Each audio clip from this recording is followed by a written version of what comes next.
Hey guys, so since my last video on this build, mostly through my chat, I've discovered a couple of things that are improvements that you might want to check out. So first things first are the gems. On Lightning Bolt, I no longer run Lightning Mastery, I run Ingenuity instead. And it does work on Lightning Bolt. As you can see here, the cooldown is 0.08 seconds, and if I take it off, it's zero point 0.1.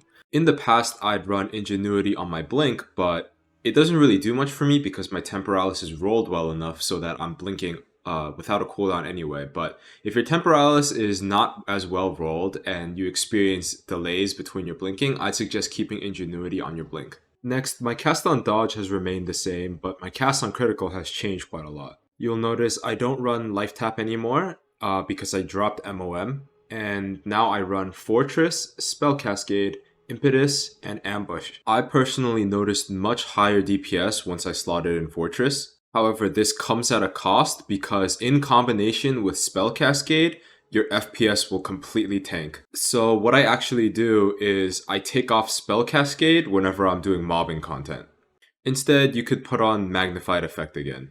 Then Impetus, because I want to increase the energy gain on the initial cast rather than energy retention, which only applies after you can cast. Now, this last one, Ambush, I'm not completely certain on. A viewer suggested it to me and I tried it and I noticed measurably higher DPS. However, I still couldn't explain the interaction here. Try this out for yourself, and if it works for you, please let me know so I could confirm whether this actually does anything or not. Specifically for bossing situations where I just want to one-tap a boss, I slotted in an Eye of Winter. No quality, just the highest level that I could find. And then added Unleash and Deceleration. Now, even though I don't run MOM anymore, I still have Mana Remnants, only because I didn't feel like re-gearing to get 330 Spirit. However, if you can re-gear, I would suggest running Charge Infusion and Lingering Illusion. Basically, these two are just for generating charges and using the charges. Charge Infusion gives you 15% crit chance while you have a power charge. Lingering Illusion grants you a power charge. Whenever you dodge, you create like an illusion, and if mobs kill that illusion, they grant you crit. This happens a lot more frequently than you think, so you pretty much consistently have an extra 45% crit chance with this. The way you would find the spirit is, first of all, if you can afford a 230 spirit scepter, that immediately gets you to that threshold. But then also, you can get spirit from your Adziri's Disdain if you find an Adziri's Disdain with a spirit corrupt. If you want to, you could get more spirit and go up to 360 so that you could run all three of these. Next, I have Killjoy gloves now, rather than whatever gloves I had in the past. What these do is they trigger the trample toe effect twice. Just for comparison, here are the gloves and here are without. The boss isn't the same amount of HP, but you'll kind of get the idea of the DPS here.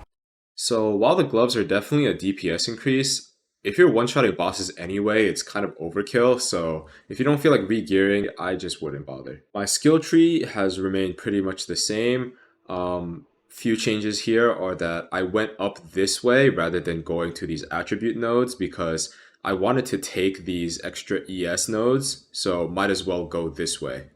And then I turned off MOM like I mentioned earlier because I wanted a dedicated resource for my cast on crits because now you actually need mana. If you run out of it while in combat because of MOM, your cast on crit triggers will stop, so it just feels really bad. Either way, if you end up running the Killjoy gloves, you'll really want Eternal Youth because your flasks won't do anything otherwise. On stream, I ended up dying to a stun and freeze. So one of my viewers, Jandles, suggested I run Icebreaker because this really helps with freezes. And so you opt out of Eldritch Will because you don't need the stun threshold. You just run a stun charm instead. Now to address lag, because it's a very real problem on this build, go to your settings and make sure dynamic culling is on and set all your settings to low if you're really struggling. And then if the FPS is actually unbearable, just take off Spell Cascade anytime you're not bossing because you don't need it. Just run Magnified Effect instead. And something that really helped me that I forgot even existed was open up Task Manager, go to Details,